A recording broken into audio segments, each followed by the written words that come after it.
ಒಂದು ವೇಳೆ ನೀವು ಈ ಗುಂಡದಲ್ಲಿರತಕ್ಕಂತ ನೀರು ಕುಡಿದ್ರೆ ನಿಮ್ಮ ಶರೀರದ ನೂರಾರು ಸಮಸ್ಯೆಗಳಿಗೆ ಪರಿಹಾರವನ್ನ ನೀಡಬಹುದಂತೆ.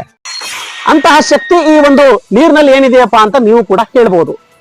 ಅದರ ಶಕ್ತಿ ಹಿಂದಿನ ರಹಸ್ಯವನ್ನ ತಿಳ್ಕೊಳ್ಳೋದಕ್ಕೆ ನಾವು ಇವತ್ತು ಈ ಸ್ಥಳಕ್ಕೆ ಭೇಟಿ ನೀಡಿದ್ದೇವೆ. ಏನು ಶೂನ್ಯ ತೋರಿಸ್ತಾ ಇದೆ, ಈಗ ರೀಡಿಂಗ್ ಎಷ್ಟು ತೋರಿಸುತ್ತೆ ಅಂತ ನೋಡೋಣ. ಇದು ಫಿಲ್ಟರ್ ನೀರು ನೋಡಿ, 119 ತೋರಿಸ್ತಾ ಇದೆ. ಈ ಒಂದು ಗುಂಡದಲ್ಲಿರತಕ್ಕಂತ ನೀರು, ಮೇಲಿನಿಂದ ಗುಡ್ಡ ಗಾಡಿನಿಂದ ಹರಿತಿರ್ತಕ್ಕಂತ ನೀರು, ಇದನ್ನ ಟೆಸ್ಟ್ ಮಾಡಿ ತೋರಿಸ್ತೀನಿ ನೋಡಿ. ಇಲ್ಲಿ ಶೂನ್ಯ ತೋರಿಸ್ತಾ ಇದೆ. ಇವಾಗ ಇದನ್ನ ಒಳಗಡೆ ಹಾಕ್ತೀನಿ, ಎಷ್ಟು ತೋರಿಸುತ್ತೆ ಅಂತ ನೋಡಿ. ನನಗೆ ತೋರಿಸ್ತಾ ಇದೆ 38, ಓನ್ಲಿ 38.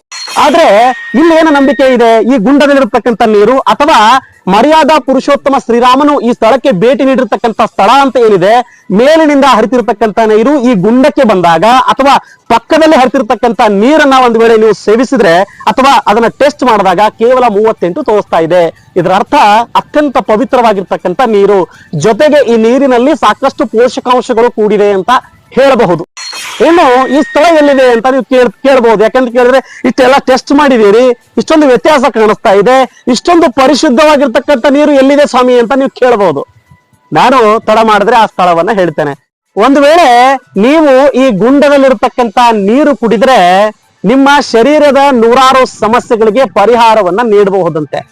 ಹಾಗಂತ ನಾನು ಹೇಳ್ತಾ ಇಲ್ಲ, ಸಾಕಷ್ಟು ಸಾರ್ವಜನಿಕರು ಈ ಸ್ಥಳಕ್ಕೆ ಭೇಟಿ ನೀಡಿ ಇಲ್ಲಿರುವ ನೀರನ್ನ ಸೇವಿಸಿ ತಮ್ಮ ಶರೀರದ ಸಮಸ್ಯೆಗಳನ್ನ ಬಗೆಹರಿಸಿಕೊಳ್ತಾರಂತೆ.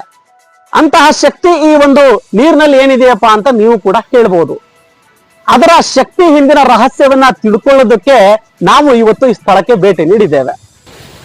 ತ್ರೇತಾಯುಗದಲ್ಲಿ ಮರ್ಯಾದಾ ಪುರುಷೋತ್ತಮ ಶ್ರೀರಾಮನು ಈ ಸ್ಥಳಕ್ಕೆ ಭೇಟಿ ನೀಡಿದ ಎನ್ನುವ ಇತಿಹಾಸವೂ ಕೂಡ ಇದೆ. ಇನ್ನು ಜನರ ನಂಬಿಕೆಯೂ ಕೂಡ ಇದೆ.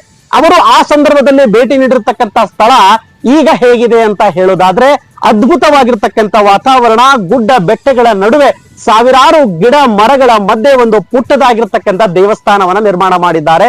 ಆ ದೇವಸ್ಥಾನಕ್ಕೆ ರಾಮಲಿಂಗೇಶ್ವರ ದೇವಸ್ಥಾನ ಅಂತ ಹೆಸರಿಟ್ಟಿದ್ದಾರೆ. ಇದು ಎಲ್ಲಿ ಬರುತ್ತೆ ಅಂತ ವಿಡಿಯೋದ ಕೊನೆಗಳಿಗೆ ಎಲ್ಲ ಹೇಳ್ತಾನೆ.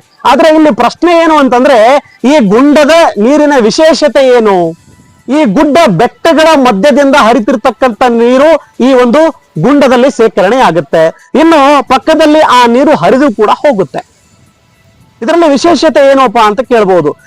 ಸಾಕಷ್ಟು ಎಕ್ಸ್ಪರ್ಟ್ಗಳು ಹೇಳ್ತಾರೆ, ನಾವು ಎಷ್ಟು ಪ್ರಮಾಣದ TDS ಉಳಿದಿರ್ತಕ್ಕಂಥ ನೀರನ್ನ ಸೇವಿಸಬಹುದು.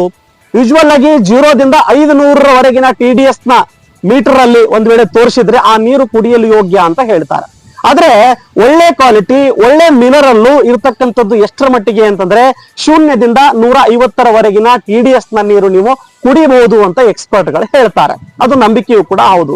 ಇನ್ನು ನಮ್ಮ ಮನೆಯಲ್ಲಿ ಏನು ಬಳಸ್ತೀವಿ ನೀರಿದೆಯಲ್ಲ, ಯಾವ ನೀರಪ್ಪ ಅಂತಂದ್ರೆ ಈ ಫಿಲ್ಟರ್ ನೀರು. ಫಿಲ್ಟರ್ ನೀರಿನ TDS ಮೀಟರ್ ಎಷ್ಟಿರುತ್ತೆ? ಅಂದಾಜು 80, 100, 120, 150ರವರೆಗೆ ಇರುತ್ತೆ. ಆದ್ರೆ ನಾವು ಇವತ್ತಿನ ದಿವಸ ಲೈವ್ ಆಗಿ ಈ ಎರಡೂ ನೀರಿನ ಟೆಸ್ಟ್ ಅನ್ನ ಮಾಡಿ ತೋರಿಸ್ತಿರ್ತಕ್ಕಂಥ ಪ್ರಯತ್ನ ಮಾಡ್ತೇನೆ. ಈ ಗುಂಡದಲ್ಲಿರ್ತಕ್ಕಂಥ ನೀರಿನ TDS ಮೀಟರ್ ಎಷ್ಟು, ಜೊತೆಗೆ ನಾವು ಫಿಲ್ಟರ್ ನೀರನ್ನ ತೆಗೆದುಕೊಂಡು ಬಂದಿದ್ದೇನೆ. ಆ ಫಿಲ್ಟರ್ ನೀರಿನ TDS ಎಷ್ಟು ಅಂತ ನಿಮಗೆ ನೇರವಾಗಿ ತೋರಿಸುವ ಪ್ರಯತ್ನವನ್ನ ಮಾಡ್ತೇನೆ. ನೀವೇ ನಿರ್ಧಾರ ಮಾಡಿ ಈ ನೀರಿನ ವಿಶೇಷತೆ ಏನಿದೆ ಅಂತ. ನಮ್ಮ ಟೀಮ್ನ ಸದಸ್ಯ ವಿಠಲ್ ಪೂಜಾರಿ ಅವರು ಕೆಳಗಡೆ ಹೋಗಿದ್ದಾರೆ ಈಗಾಗಲೇ. ಅಲ್ಲಿ ಮೇಲಿಂದ ಗುಡ್ಡ ಬೆಟ್ಟಗಳಿಂದ ಹರಿತಿರ್ತಕ್ಕಂಥ ನೀರಿನ ಸ್ಯಾಂಪಲ್ ಅನ್ನ ಇಲ್ಲಿ ಕಲೆಕ್ಟ್ ಮಾಡ್ಕೊಂತ ಇದ್ದಾರೆ. ನಿಜವಾಗ್ಲೂ ಕೂಡ ಇದರ TDS ಮೀಟರ್ ಎಷ್ಟು, ಈ ನೀರು ಕುಡಿಯೋದಕ್ಕೆ ಯೋಗ್ಯನಾ ಅಂತ ಪರೀಕ್ಷೆಯನ್ನ ಮಾಡಬೇಕಿದೆ. ಯಾಕೆಂದ್ರೆ ಈ ನೀರಿನ ಅತ್ಯಂತ ಪವಿತ್ರ ಅಂತ ಸಾಕಷ್ಟು ಜನ ಭಾವಿಸ್ತಾರೆ. ತಮ್ಮ ರೋಗಗಳನ್ನ ನಿವಾರಣೆ ಮಾಡೋ ಕಾರಣಕ್ಕಾಗಿ ಈ ನೀರನ್ನ ಸೇವಿಸಿ ತಮ್ಮ ಸಮಸ್ಯೆಯನ್ನ ಬಗೆಹರಿಸಿಕೊಂಡಿರ್ತಕ್ಕಂಥ ಇತಿಹಾಸವೂ ಕೂಡ ಇದೆ ಅಂತ ಸಾಕಷ್ಟು ಜನ ಹೇಳ್ತಾರೆ. ಅದನ್ನ ಇವತ್ತು ಲೈವ್ ಆಗಿ ನಾವಿಲ್ಲಿ ಟೆಸ್ಟ್ ಮಾಡ್ತಿರ್ತಕ್ಕಂಥ ಪ್ರಯತ್ನ ಮಾಡೋಣ. ಓಕೆ, ನಾವು ಬರಬೇಕಿದ್ರೆ ಮನೆಯಲ್ಲಿರ್ತಕ್ಕಂಥ ಫಿಲ್ಟರ್ ನೀರನ್ನ ಈ ಒಂದು ಸಣ್ಣ ಬಾಟಲ್ ಅಲ್ಲಿ ತಂದಿದ್ದೀನಿ. ಇದ್ರ TDS ಮೀಟರ್ ಎಷ್ಟು ಅಂತ ನಿಮಗೆ ತೋರಿಸೋ ಪ್ರಯತ್ನವನ್ನ ಮಾಡ್ತೇನೆ. TDS ಮೀಟರ್ ಇದೆ, ಇದರಿಂದ ಯಾವ ರೀತಿ ಟೆಸ್ಟ್ ಮಾಡೋದು ಅಂತ ಕೂಡ ಹೇಳ್ತೀನಿ ನಿಮಗೆ.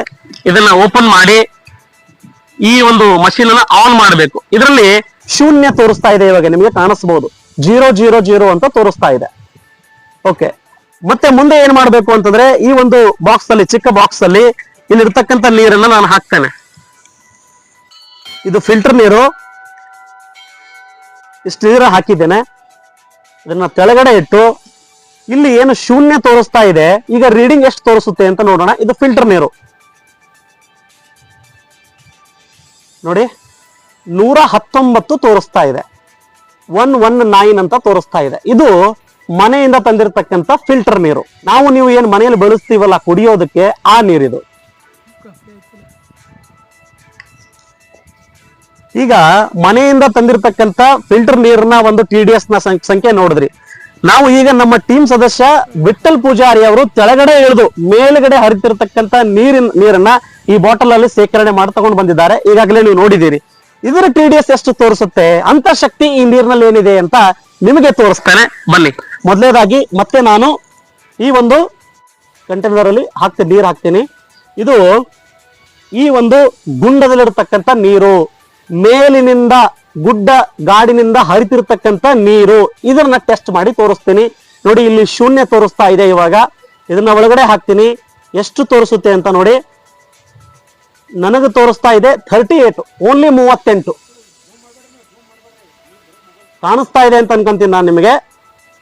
ಇದು ಈ ಗುಂಡದ ನೀರಿನ ಮಹಿಮೆ ಅಂತ ಹೇಳ್ಬೋದು.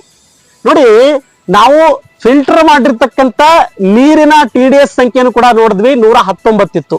ಆದ್ರೂ ಕೂಡ ಕುಡಿಯಲು ಯೋಗ್ಯ ಅಂತ ಎಕ್ಸ್ಪರ್ಟ್ ಹೇಳ್ತಾರೆ.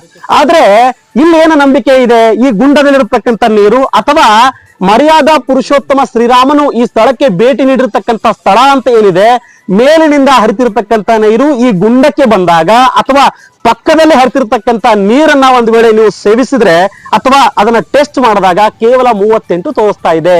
ಇದರ ಅರ್ಥ ಅತ್ಯಂತ ಪವಿತ್ರವಾಗಿರ್ತಕ್ಕಂಥ ನೀರು, ಜೊತೆಗೆ ಈ ನೀರಿನಲ್ಲಿ ಸಾಕಷ್ಟು ಪೋಷಕಾಂಶಗಳು ಕೂಡಿದೆ ಅಂತ ಹೇಳಬಹುದು, ಸಹಜವಾಗಿ ಹೇಳ್ಬಹುದು. ನಾವು ಎಕ್ಸ್ಪರ್ಟ್ ಅಲ್ಲ, ಆದ್ರೆ TDS ಮೂಲಕ ನೀವು ನಿರ್ಧಾರ ಮಾಡೋದಾದ್ರೆ ಕೇವಲ 38 ತೋರಿಸಿರ್ತಕ್ಕಂಥ ಈ ನೀರಿನ ಪ್ರಮಾಣ ಅತ್ಯಂತ ಶುದ್ಧವಾಗಿದೆ ಅಂತ ಸ್ಪಷ್ಟವಾಗಿ ನಮಗೆ ಈ ಸಂದರ್ಭದಲ್ಲಿ ಗೊತ್ತಾಗುತ್ತೆ. ಹಾಗಾಗಿನೇ ಇಲ್ಲಿ ಸಾಕಷ್ಟು ಜನ ಬರ್ತಾರೆ, ನೀರನ್ನ ಸೇವಿಸ್ತಾರೆ, ತಮ್ಮ ಶರೀರದ ಸಮಸ್ಯೆಗಳನ್ನ ಬಗೆಹರಿಸೋಕೆ ಪ್ರಯತ್ನವನ್ನ ಮಾಡ್ತಾರೆ. ಇದು ಅವರವರ ನಂಬಿಕೆಗೆ ಬಿಟ್ಟಿರ್ತಕ್ಕಂಥ ವಿಚಾರ. ಏನು ಈ ಸ್ಥಳ ಎಲ್ಲಿದೆ ಅಂತ ನೀವು ಕೇಳ್ಬಹುದು. ಯಾಕಂತ ಕೇಳಿದ್ರೆ ಇಷ್ಟೆಲ್ಲ ಟೆಸ್ಟ್ ಮಾಡಿದೀರಿ, ಇಷ್ಟೊಂದು ವ್ಯತ್ಯಾಸ ಕಾಣಿಸ್ತಾ ಇದೆ, ಇಷ್ಟೊಂದು ಪರಿಶುದ್ಧವಾಗಿರ್ತಕ್ಕಂಥ ನೀರು ಎಲ್ಲಿದೆ ಸ್ವಾಮಿ ಅಂತ ನೀವು ಕೇಳಬಹುದು. ನಾನು ತಡ ಮಾಡಿದ್ರೆ ಆ ಸ್ಥಳವನ್ನ ಹೇಳ್ತೇನೆ. ಇದು ಬೀದರ್ ಜಿಲ್ಲೆಯ ಬಸವ ಕಲ್ಯಾಣ ತಾಲೂಕಿನ ಘಾಟ್ ಹಿಪ್ಪರ್ಗ ಎಂಬ ಒಂದು ಗ್ರಾಮವಿದೆ. ಈ ಬಸವ ಕಲ್ಯಾಣದಿಂದ ಸುಮಾರು ಒಂದು 10 ಕಿಲೋಮೀಟರ್ ಆಗಬಹುದು ಅಂತ ಅನ್ಸುತ್ತೆ. ಬಸವ ಕಲ್ಯಾಣದಿಂದ ಫ್ಲೈಓವರ್ ನ ಕೆಳಗಡೆ ಇರತಕ್ಕಂತ ಸಸ್ತಾಪುರ ಗ್ರಾಮದಿಂದ ಈ ಒಂದು ರಸ್ತೆ ಹೋಗುತ್ತೆ. ಅಲ್ಲಿಂದ ನೇರವಾಗಿ ನೀವು ಸಸ್ತಾಪುರದಿಂದ ಈ ಕಡೆ ಬಂದ್ರೆ 3ನೇ ಗ್ರಾಮನೇ ಈ ಘಾಟ್ ಹಿಪ್ಪರ್ಗ. ಈ ಘಾಟ್ ಹಿಪ್ಪರ್ಗದಲ್ಲಿ ತ್ರೇತಾಯುಗದಲ್ಲಿ ಶ್ರೀರಾಮನು ಭೇಟಿ ನೀಡಿರ್ತಕ್ಕಂಥ ಸ್ಥಳ ಇದೆ. ಅದನ್ನ ನಂಬಿಕೆಯೂ ಕೂಡ ಇದೆ. ಈ ಒಂದು ಸುಂದರವಾಗಿರ್ತಕ್ಕಂಥ ವಾತಾವರಣ ನೀವು ಈಗಾಗಲೇ ನೋಡಿದೀರಿ ಅಂತ ಅನ್ಸುತ್ತೆ ನನಗೆ. ಸುಂದರವಾಗಿರ್ತಕ್ಕಂಥ ದೇವಾಲಯ ಇದೆ. ಇಲ್ಲಿ ಬಂದು ಕೂತ್ರೆ ಪ್ರಶಾಂತವಾಗಿ ನೀವು ನಿಮ್ಮ ಮನಸ್ಸಿಗೆ ಏನಪ್ಪಾ ಅಂದ್ರೆ ಮುದ ನೀಡುತ್ತಿರ್ತಕ್ಕಂಥ ವಾತಾವರಣವಿದೆ. ಇಂತಹ ಒಂದು ವಾತಾವರಣದಲ್ಲಿಯೇ ಇಂತಹ ಒಂದು ಪರಿಶುದ್ಧ ನೀರನ್ನ ಇಲ್ಲಿ ಸಿಗ್ತಾ ಇದೆ. ಸೊ ಹಾಗಾಗಿ ನನಗನ್ಸುತ್ತೆ ನೀವು ಈ ಸ್ಥಳಕ್ಕೆ ನಿಮ್ಮ ಜೀವನದಲ್ಲಿ ಒಂದು ಬಾರಿ ಆದ್ರೂ ಭೇಟಿ ನೀಡಬೇಕು, ನೀರು ಸೇವಿಸಬೇಕು, ಜೊತೆಗೆ ಇಲ್ಲಿರುವ ವಾತಾವರಣ ಕೂಡ ನೀವು ನೋಡ್ಬೇಕು ಅಂತ ನನ್ನ ಅನಿಸಿಕೆ. ಈ ಒಂದು ಸಂಚಿಕೆ ನಿಮ್ಮೆಲ್ರಿಗೂ ಹೇಗೆ ಇಷ್ಟ ಆಯ್ತಾ ಇಲ್ವಾ ಅಂತ ಕಮೆಂಟ್ ಮಾಡೋದ್ರ ಮೂಲಕ ನಮಗೆ ತಿಳಿಸ್ಬೇಕು ಅಂತ ಕೇಳ್ತೇನೆ. ಮತ್ತೆ ಭೇಟಿ ಆಗ್ತೇನೆ. ನಮಸ್ಕಾರ.